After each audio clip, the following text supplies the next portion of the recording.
ব্যাসদেব এলেন, গান্ধারীর আতিথ্য গ্রহণ করলেন। আপনি আমাকে বর দিন যেন আমি শতপুত্রের জননী হতে পারি।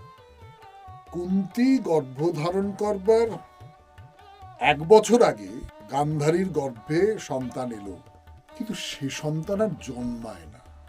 সে হঠাৎ প্রচন্ড ক্রুদ্ধ হয়ে উঠল এবং পাগলের মতন নিজের পেটে আঘাত করতে লাগলো। একটা লোহার মতন শক্ত একটা মাংস পেশি সেটা বেরিয়ে এলো পেটের ভিতর থেকে। এটা সন্তান হবে না কখনো।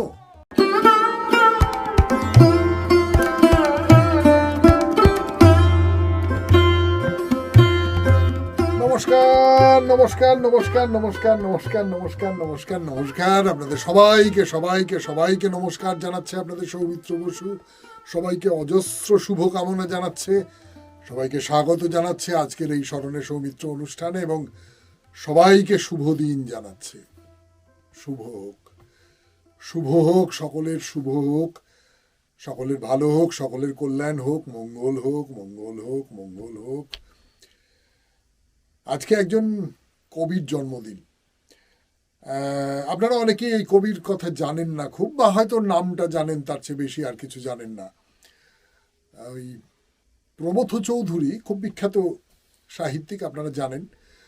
তো সেই প্রমথ চৌধুরী একবার একটা কথা বলেছিলেন যে এই আমরা যারা লেখালেখি করি আমাদের মধ্যে একমাত্র আমার ধারণা রবীন্দ্রনাথের নামটাই থেকে যাবে, বাকি আমরা সব জলবুদবুদ, জলেই মিশিয়ে যাব। এটা ছোটবেলায় পড়েছিলাম, এখনো পর্যন্ত মনে আছে। তো একটা সময় খুব খুব বিখ্যাত সেই কবি, মানে একই সঙ্গে মাইকেল মধুসূদন দত্তের সঙ্গে তার নাম উচ্চারিত হতো, মধু হেম নবীন এরকম একটা কথা বলা হতো আর কি, যে মধুসূদন দত্ত, হেমচন্দ্র বন্দ্যোপাধ্যায় এবং নবীনচন্দ্র সেন। কিন্তু আজকে মনে হয় যে নবীনচন্দ্র সেন তত, মানে সময় তো পাল্টায়, সময় পাল্টাতে পাল্টাতে একজন খুব বিখ্যাত মানুষ, একজন খুব সেই সময়ে খুব গৃহীত মানুষ অন্য একটা জায়গায় এসে কিনা আবছা হয়ে যান। তো নবীনচন্দ্র সেনের ক্ষেত্রেও তাই হয়েছে। তার কৃষ্ণকে নিয়ে একটা, তার 3 খণ্ডে কাব্য আছে, মানে যার মধ্যে দিয়ে কৃষ্ণের জীবন কথা বলা হচ্ছে, রৈবতক, কুরুক্ষেত্র এবং প্রভাস। এই নবীনচন্দ্র সেনের খুব বিখ্যাত কাব্যগ্রন্থ। তো আজকে তার জন্মদিন। তার বাইরে আজকে কয়েকটা বিশেষ দিন আছে। তার মধ্যে একটা বিশেষ দিন হচ্ছে আজকে, ধরুন এই যে ডাল, চানা, মটর, এই ধরনের যে শস্যগুলো, এই শস্যগুলোর যেগুলো মানুষের শরীরে খুব পুষ্টি দেয়, তার জন্য একটা দিন নির্ধারণ করা হয়েছে আন্তর্জাতিক ক্ষেত্রে, যে তার জন্য একটা দিন। তবে ধরুন আজকে আরও একটা দিন, সেটাও আন্তর্জাতিক স্তরে, সেটা হচ্ছে ইন্টারনেট ব্যবহারটার নিরাপত্তার দিন।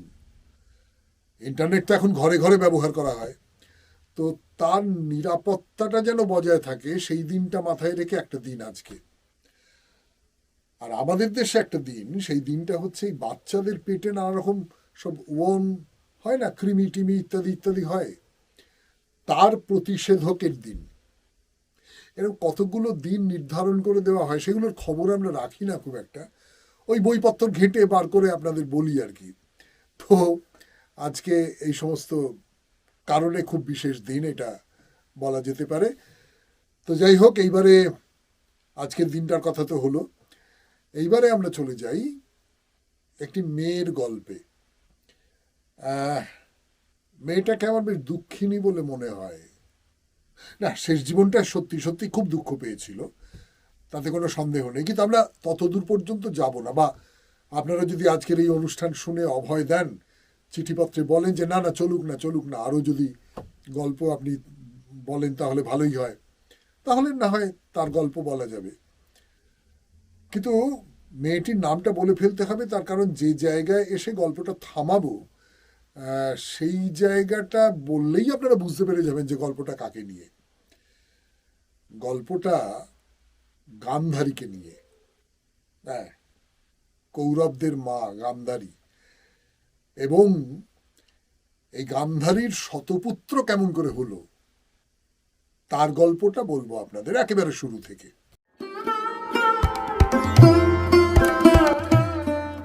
পুরাণ কথায় গান্ধারীর কথা বলতে বসেছি আপনাদের। আরে গান্ধারীর নামটা কি? না মানে গান্ধারী তো কারোর নাম হতে পারে না। গান্ধার তো একটা জায়গার নাম, পশ্চিম পাকিস্তান, ধরুন আফগানিস্তান, পশ্চিম পাকিস্তান, ওই অঞ্চলটা, পেশোয়ার, ওই অঞ্চলটা, সেটা হচ্ছে গান্ধার রাজ্য, তাই তো? সেইখানকার মেয়ে হচ্ছেন গান্ধারী। কিন্তু গান্ধারীর নামটা কি? গোটা মহাভারত জুড়ে এই গান্ধারীর আসল নামটা কি ছিল সেইটা কিন্তু জানা যায় না। গান্ধারীর যিনি বাবা তার নাম জানা যায়, তার ছেলেদের নাম জানা যায়। তার একটি ছেলেকে নিয়ে আমরা অনুষ্ঠান করেছি, সেই অনুষ্ঠানটা আপনাদের খুব পছন্দ হয়েছিল, প্রচুর মানুষ দেখেছিলেন। শকুনি, শকুনি হচ্ছেন গান্ধারীর ভাই। কিন্তু গান্ধারীর নামটা কি এইটা কিছুতেই জানতে পারা যায় না। তার থেকে একটা কথা মনে হয়, জানেন তো, কি কথা মনে হয় সেটা পরে বলবো।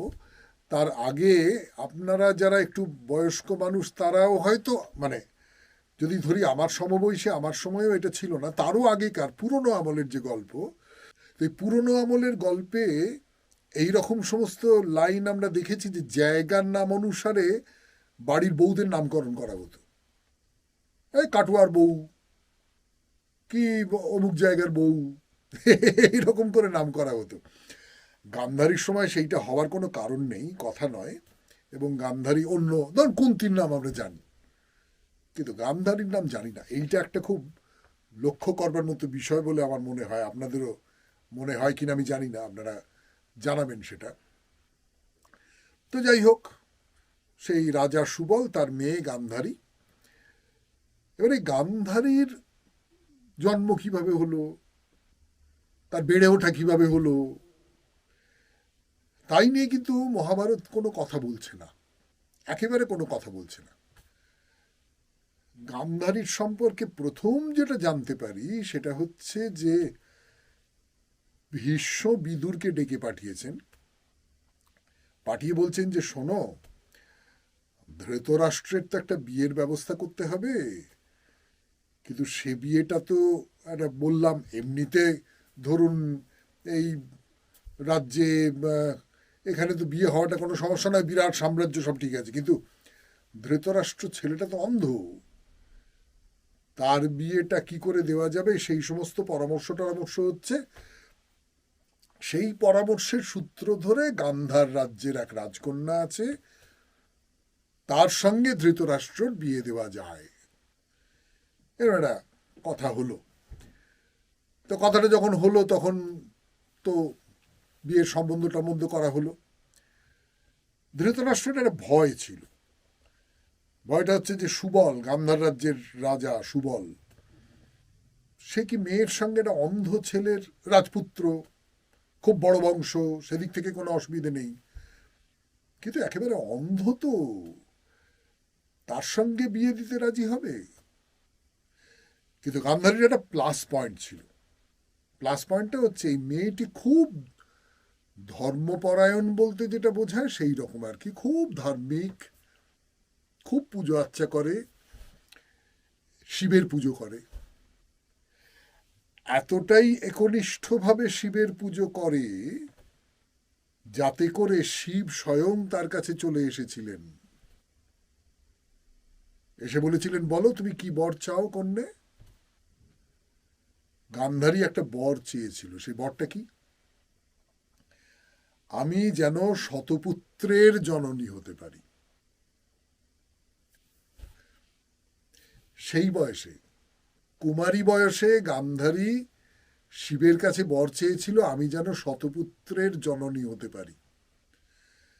আর এমনি মেয়েরা শিব পুজো করে ভালো বর পাবে বলে, ইত্যাদি ইত্যাদি, সে তো আমরা জানি। কিন্তু এই যে আকাঙ্ক্ষাটা, তার মানে গান্ধারীর ভেতরে কোথাও একটা এই রকমের একটা আকাঙ্ক্ষা ভেতরে ভেতরে কোথাও ছিল।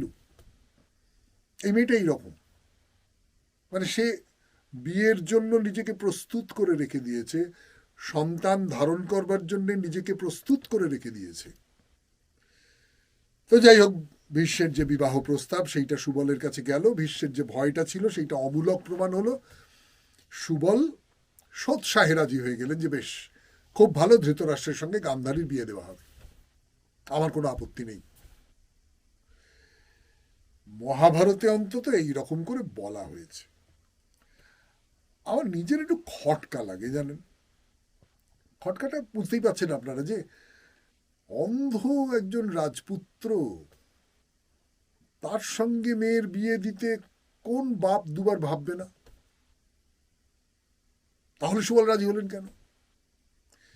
এর একটা যুক্তি হতে পারে যে ভীষ্মের সঙ্গে তিনি ঝগড়াঝাটি করতে চাননি, যুদ্ধ বেঁধে যেতে পারে। তো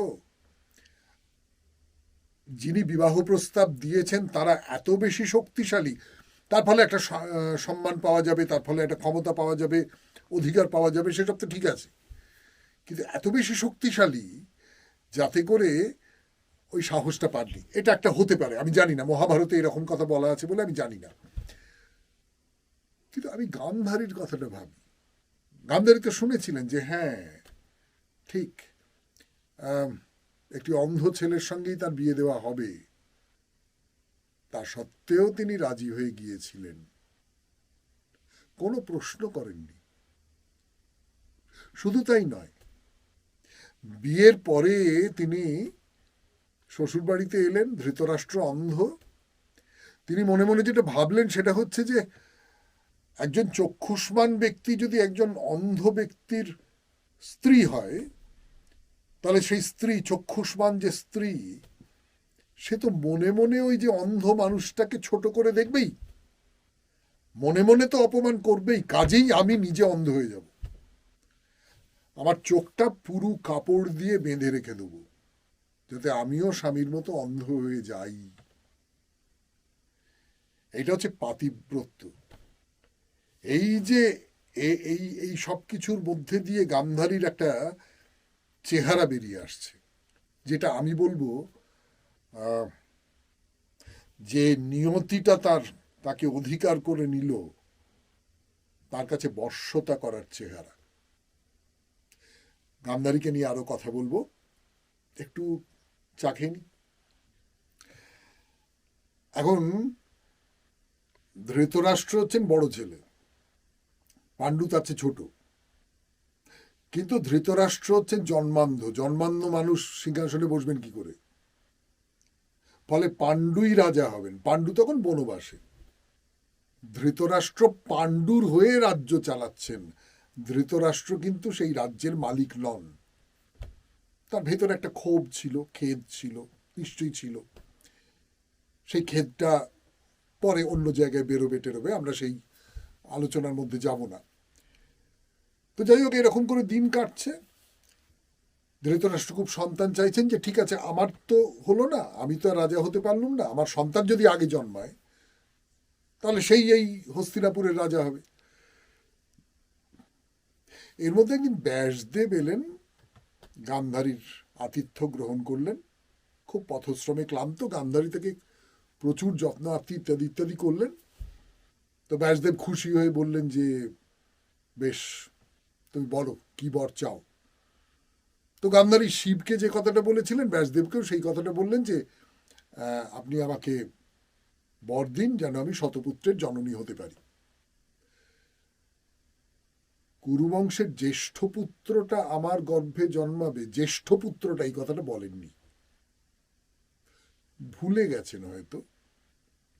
তাই সম্ভব পরবর্তী যে ঘটনাগুলো ঘটবে তার থেকে সেটাই সম্ভব বলে মনে হয়। তো ব্যাসদেব বললেন তথাস্তু। কুন্তী গর্ভধারণ করবার 1 বছর আগে গান্ধারীর গর্ভে সন্তান এলো।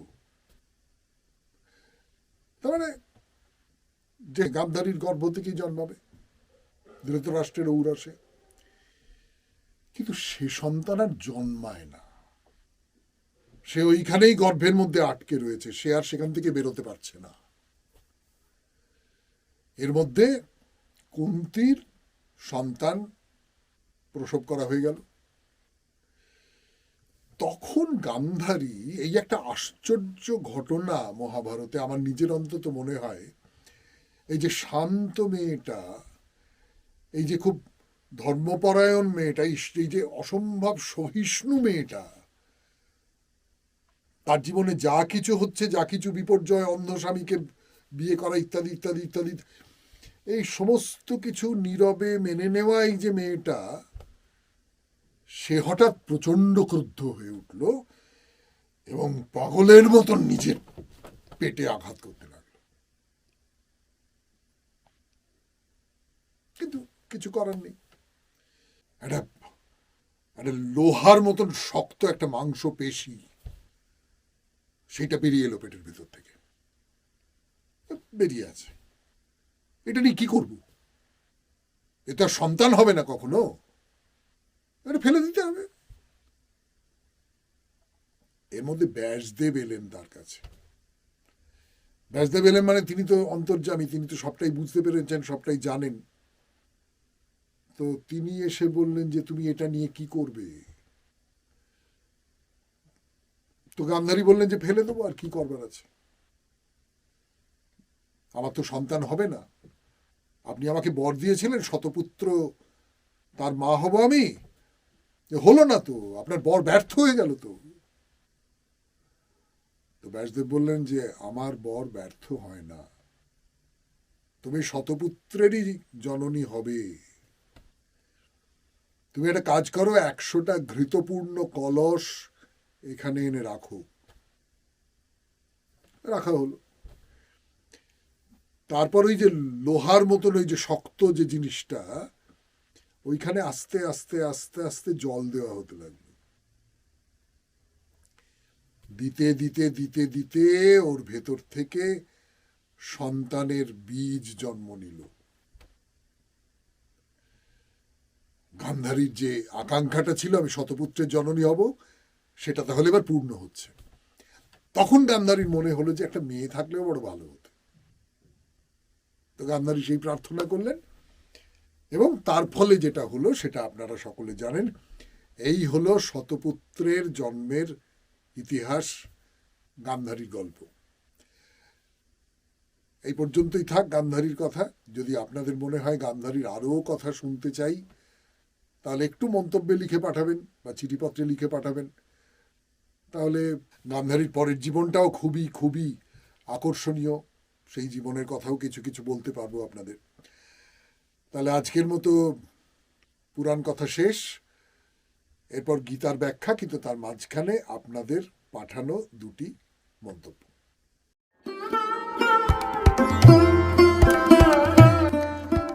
এবারে মন্তব্য, দুটি মন্তব্য, তার মধ্যে একটি একদম কি বলবো, মানে জিভ কাটতে হবে। মন্তব্যটা পড়েই জিভটা কাটা ভালো। এটা যিনি লিখেছেন তিনি তলায় নাম দেননি, কিন্তু ইমেল আইডি থেকে মনে হচ্ছে তার নাম হচ্ছে পম্পা চৌধুরী। পম্পা চৌধুরী কি লিখেছেন? শঙ্করাচার্য 8ম শতাব্দীর মানুষ ছিলেন, অষ্টাদশ শতাব্দীর নয়। আপনি 2-3বার এই ভুলটা বললেন, হয়তো আননোয়িংলি। একটু ঠিক করে নেবেন, অনেক শুভকামনা রইল। আসলে অষ্টাদশ শতাব্দীটা চট করে জিভে এসে যায় তো, অষ্টাদশ শতাব্দীর সঙ্গে আমাদের লেনদেনটা অনেক বেশি 8ম শতাব্দীর তুলনায়, সেই জন্য এরকম হয়ে গেছে। আমি আন্তরিকভাবে ক্ষমা প্রার্থনা করছি। তবে আশা করি আপনারা বুঝতে পেরেছেন যে সৌমিত্র বসু এমনি খুব বেশি কিছু জানে টানে না, কিন্তু অন্তত 8ম আর অষ্টাদশ শতাব্দীর মধ্যে গুলিয়ে ফেলবে এতটা মূর্খ সে নয়। এইটা সত্যি সত্যি খুবই খুবই হাস্যকর একটা ভুল হয়ে গেছে। পরের চিঠিটা লিখেছেন মিঠু সূত্রধর, এয়ারপোর্টের কাছ থেকে। খুব খুব ভালো লাগলো বন্ধু। কোনটা ভালো লাগলো? সুপ্রভাত। আগে ছিলাম স্মরণে সৌমিত্র শ্রোতা, এখন হয়েছি স্মরণে সৌমিত্রর দর্শক। অনেকটা আলাদা কিন্তু স্বাদে অতুলনীয়। যদি সম্ভব হয় তবে নর্মদা নদী আর তার পরিক্রমা নিয়ে আমাদের যদি বিস্তারিত জানান তবে অনেকের উপকার হবে। আশা করি মনোবাঞ্ছা পূর্ণ করবেন। ভালো থাকবেন, ভালো রাখবেন সবাইকে। মিঠু সূত্রধর, এয়ারপোর্টের কাছ থেকে। হ্যাঁ, খুব ভালো বলেছেন। আমরা তো চাইছি আপনারা নানান রকম পরামর্শ দিন। তো বাইরে দূরেতে নর্মদা নদী ধরে যদি তীর্থস্থানগুলো দেখতে দেখতে যাওয়া যায়, সেটা একটা ভালো ব্যাপার হতে পারে। আপনার এই পরামর্শের জন্য ধন্যবাদ। একটু সাজিয়ে গুছিয়ে নিই, তারপর নিশ্চয়ই আপনাদের নর্মদার তীরে নিয়ে যাব। তাহলে মন্তব্য এই পর্যন্ত। এইবার গীতা।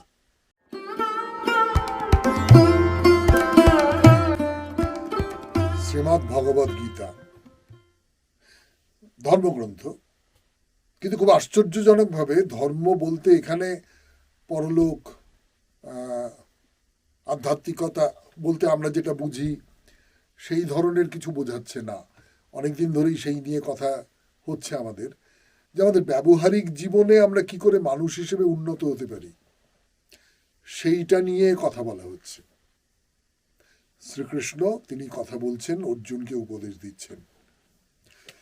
পড়ি একটু। यदा ते मोहकलिलं बुद्धिव्यतितरिष्यति तदा गन्तासि निर्वेदं श्रोतव्यस्य श्रुतस्य च। যখন তোমার বুদ্ধি মহাত্মক অবিবেকরূপ কলুষ অতিক্রম করবে, তখন তুমি শ্রোতব্য ও শ্রুত কর্মফল বিষয়ে বৈরাগ্য লাভ করবে। তার মানেটা কি দাঁড়ালো? যে যখন তোমার বুদ্ধি মহাত্মক অবিবেকরূপ কলুষ অতিক্রম করবে, কলুষ বোঝা গেল। সেই কলুষটা কি কি? এক নম্বরে যে মহাত্মক, অর্থাৎ মোহ যে কলুষটা তৈরি করে। মোহটা কি কলুষ তৈরি করে? ধরুন আমি কথার কথা বলছি, যারা অপূর্ব সুন্দরী এক নারী, তাকে দেখে আমার মনের মধ্যে মোহ জাগলো।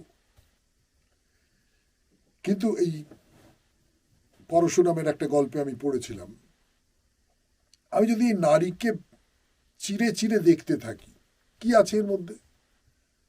মাংস, মজ্জা, মেদ, আরো কিছু বর্জ্য পদার্থ, এই তো।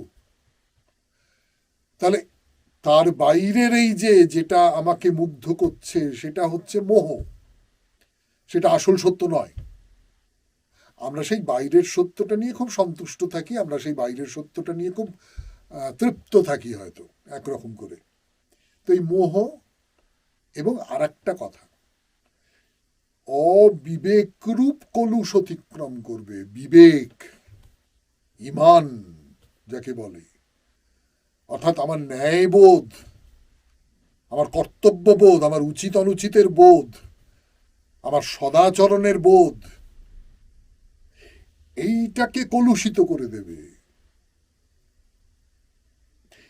এগুলোকে যখন তুমি অতিক্রম করে যেতে পারবে, এই মোহকে অতিক্রম করতে পারবে, এই অবিবেককে অতিক্রম করতে পারবে, তখন তুমি শ্রোতব্য শ্রুত কর্মফল বিষয়ে বৈরাগ্য লাভ করবে। বৈরাগ্য কথাটা এসছে বিরাগ থেকে। অর্থাৎ তখন তুমি এক ধরনের একটা, এই যা কিছু আমাকে চারপাশে ঘিরে আছে সেই সমস্ত কিছুকে আমি, ঠিক আছে, আছে ভালো থাক, কিন্তু আমি এসবের মধ্যে জড়াচ্ছি না। এটা কিন্তু খুব কঠিন নয়, ভেবে দেখবেন। আমরা নিজেরা মনে মনে জানি, মনে মনে বলি যে এই তো এই তো এই তো নেমন্তন্ন বাড়িতে খাচ্ছি, দেদার খেলাম, দুর্দান্ত ভালো রান্নাবান্না, যতক্ষণ খেলাম ততক্ষণ ভালো আনন্দ। তা খাওয়াটা শেষ হয়ে গেল, ব্যাস শেষ। তখন চোঁয়ার ঢেকুর উঠতে আরম্ভ করলো, তখন পেট ভার, তখন এর উল্টো প্রতিক্রিয়া। আমি আজ থেকে 5 বছর আগে কিরকম দেখতে ছিলাম, এখন কিরকম দেখতে আছি, আজ থেকে 5 বছর পরে কিরকম দেখতে থাকবো। আমার দেহ পাল্টে যাবে, আমার মন পাল্টে যাবে, আমার সমস্তটা পাল্টে যাবে, সমস্তটা অনিত্য। এই বোধটা যদি আমার ভেতরে জাগে, তাহলে আমার ভেতরে একটা বৈরাগ্য আসে। তখনই বাবা বাবা ইস, কপালে দাগ পড়ে গেছে, এইসব ভাবতে হয় না। ঠিক আছে, কোনো ব্যাপার না।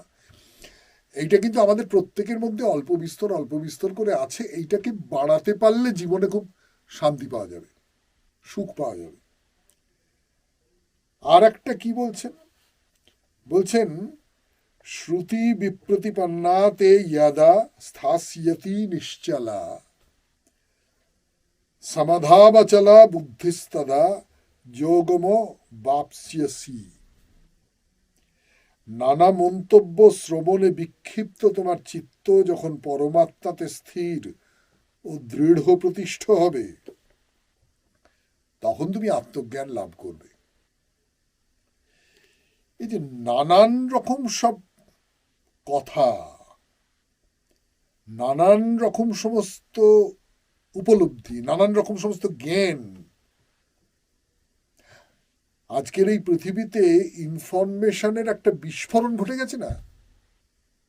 কত কত কত কত কত সমস্ত ইনফরমেশনস, কত সমস্ত তথ্য আমাদের চারপাশে একবারে যেন হই হই হই হই হই করছে। আমি কোনটাকে বেছে নেব? এরা সকলেই আমার মনকে খুব বিক্ষিপ্ত করে তোলে। আমি জানি না প্রাসঙ্গিক হচ্ছে কিনা, হয়তো অপ্রাসঙ্গিকতার ঝুঁকি নিয়েই বলছি, যে ডাক্তারবাবুরা বলেন যে শোবার অন্তত ঘন্টাখানেক আগে থেকে, রাত্রিবেলা শোবার অন্তত ঘন্টাখানেক আগে থেকে মোবাইল ফোন ঘাঁটবেন না। তার নানান কারণ আছে, তার মধ্যে একটা কারণ হচ্ছে এই হোয়াটসঅ্যাপ থেকে, ফেসবুক থেকে নানান রকম সমস্ত আপনার ঘাড়ের উপর এসে পড়ছে, সেইগুলো আপনার স্বপ্নকে ডিস্টার্ব করবে, আপনার রাত্রির ঘুমকে ডিস্টার্ব করবে। যে মানুষটা আসল কথাটা জেনে গেছে, সে মানুষ আর এতে বিচলিত হয় না, তাই না? আপনি কোনো একটা বিষয় নিয়ে আপনি খুব ভালো জান। আমি একটা গল্প বলি আপনাদের, হঠাৎ করে মনে পড়ে গেল। আমি প্রথম চাকরি পেয়েছিলাম হাওড়ার একটা কলেজে, নরসিংহ দত্ত কলেজ, খুব বড় কলেজ। তো তখন আমি তো বাংলা সাহিত্যের অধ্যাপক ছিলাম। তো তখন আমি কি একটা দর্শনের বই পড়ছিলাম আর কি, সব নতুন কথা। আমিও সেই রকম বোকা ছিলাম, টিচার্স রুমে বসে ওই যা পড়েছি সেইগুলো নিয়ে খুব কপচাচ্ছি যাকে বলে। তো সামনেই দর্শনের একজন অধ্যাপক বসেছিলেন, তিনি না আমার দিকে তাকে মিটি মিটি হাসছেন। সেই হাসিটা দেখে আমার চৈতন্য হলো যে আমি যেটাকে পড়ে আমার ভেতরে একটা উপলব্ধি হয়েছে, পড়ে যেন হয় না, আচ্ছা আচ্ছা আচ্ছা আচ্ছা তাই তো তাই তো তাই তো এরম হয়েছে, কিন্তু উনি তো সবটা জানেন, উনি মিটি মিটি হাসছেন। এই যে চারপাশের এই যে জগৎটা, এই জগৎটা দেখেও আপনি মিটি মিটি হাসবেন যদি আপনি এর সারাৎসারটা বুঝে যান। সেই সারাৎসারটা কি আমি তত্ত্বের দিক থেকে বলতে পারি, সেটা অনুভবের মধ্যে এসেছে এমন কথা হয়তো বলতে পারবো না। সেটা হচ্ছে আমার মধ্যে সমস্তটা আছে, আমার মধ্যে সমস্তটা আছে। আমি শুধু নিজেকে খুঁড়ে আমার নিজের সম্পূর্ণটা বার করতে পারছি না। আমি সেই এইটা, এই যে আত্মবিশ্বাসের জায়গাটা তৈরি করে দেওয়া, এটা হলো গীতার কাজ। আজকে তাহলে এই পর্যন্তই থাক। আমাদের এই অনুষ্ঠানটা যদি আপনাদের ভালো লাগে তাহলে একটু লাইক করবেন, শেয়ার করবেন অনেক মানুষের মধ্যে ছড়িয়ে দিতে গেলে, সাবস্ক্রাইব করবেন, মন্তব্য লিখবেন, এবং সেই মন্তব্যে যেন খানিকটা পরামর্শও থাকে কিভাবে অনুষ্ঠানটাকে এগিয়ে নিয়ে যাওয়া যায়। চিঠিও লিখতে পারেন। আর সবাই খুব ভালো থাকবেন। ভালো থাকাটা বড় কথা নয়, আনন্দে থাকবেন। আনন্দটা হয় ওই, আমি যদি স্থিতপ্রজ্ঞ হতে পারি তাহলে আনন্দটা হয়, সে আনন্দে থাকবেন।